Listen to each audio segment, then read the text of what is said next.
Sex ಅಂದ್ರೆ ಏನ್ ಅನ್ಕೊಂಡಿದ್ದಾರೆ? It's a common thing. ಒಬ್ರಾದ್ಮೇಲೆ ಇನ್ನೊಬ್ರು ಸ್ಕೂಲ್ ಮಕ್ಕಳು ಕೇಳಿದ್ರು ಹೇಳ್ತಾರೆ ಡೇಟಿಂಗ್ ಅನ್ನೋದು ಕಾಮನ್. ಇವತ್ತೊಬ್ಬ ಬಾಯ್ ಫ್ರೆಂಡ್, ನೆಕ್ಸ್ಟ್ ಇನ್ನೊಬ್ಬ ಬಾಯ್ ಫ್ರೆಂಡ್, ಅದೆಲ್ಲ ಕಾಮನ್ ನನಗೆ ಅಂತ. ಹೋಟೆಲ್ನ ಬುಕ್ ಮಾಡಿ ನಿನ್ಗೋಸ್ಕರ ಕಾಯ್ತಾ ಇದೀನಿ, ಬೇಗ ಬಾ ಡಾರ್ಲಿಂಗ್. ಮಲಗಿರುತ್ತಲ್ಲ ಡೆಡ್ ಬಾಡಿ, ಅದನ್ನ ಆಚೆ ತೆಗಿತಾರಲ್ಲ ಅಂತ ಪ್ರೊಫೆಸರ್ ಬೇಕು, ಡಾಕ್ಟರ್ಸ್ ಬೇಕು. ಏನ್ ಮಾತಾಡ್ತಾ ಯಾಕೆಂದ್ರೆ ಅಪ್ಪು ಸರ್ ತುಂಬಾ ಹತ್ರದಿಂದ ನೋಡಿದೀನಿ.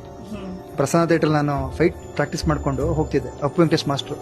ನಾವು ಅವ್ರ ಜೊತೆ ಗಾಡಿಲಿ ಹೋಗ್ತಿದ್ದೆ. ಅಪ್ಪು ಸರ್ ನೋಡ್ಬೇಕು ನಾನು ಅಷ್ಟೇನೆ. ಅವ್ರ ಹತ್ರ ಇನ್ಫ್ಯಾಕ್ಟ್ ಗಲಾಟೆ ಮಾಡಿದೀನಿ. ಸಿನಿಮಾ ಥರನೇ ನೋಡಕ್ ಹೋಗ್ಬೇಕು.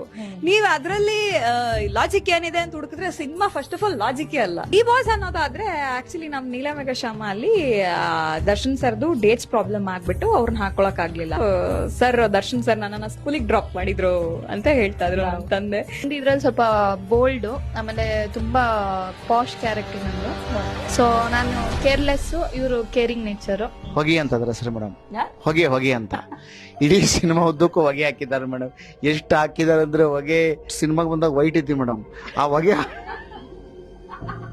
ನಾವು ಆ ಕೊನೆಯಲ್ಲಿ ಆಚೆ ಬರ್ಬೇಕಾದ್ರೆ ಇದ್ದ ತರ ಆಗ್ಬಿಟ್ಟಿದ್ವಿ. ಈಗ ಒಂದು ಪಾಪ ಇವ್ರಿಗೆ ನಮಗೆಲ್ಲ ಸ್ಕ್ಯಾನಿಂಗ್ ಮಾಡಿಸಿದಾಗ ಹೊಟ್ಟೆಯಲ್ಲಿ ನಮ್ಗೆ ಅರ್ಧ ಕೆಜಿ ಹೊಗೆ ಇದೆ, ದಯವಿಟ್ಟು ನೀವೆಲ್ಲ ತೆಗಿಸ್ಬೇಕಂಡ್ರು ಅಂತೇಳಿ ಡಾಕ್ಟರ್ ಸಜೆಸ್ಟ್ ಮಾಡಿದ್ದಾರೆ ಮೇಡಮ್. ಕೆಲವ್ರಿಗೆ ಇಷ್ಟ ಆಗ್ಬೋದು, ಕೆಲವ್ರಿಗೆ ಇಷ್ಟ ಆಗಲ್ಲ. ಸೊ ನೀವೇ ಖುದ್ದಾಗಿ ನೋಡಿ ನಿಮ್ಮ ಅನಿಸಿಕೆ ಏನಂತ ಹೇಳಿ ಅದು ಹೇಗೆ ಇದ್ರೂ ನಾವು ತಗೊಳ್ತೀವಿ.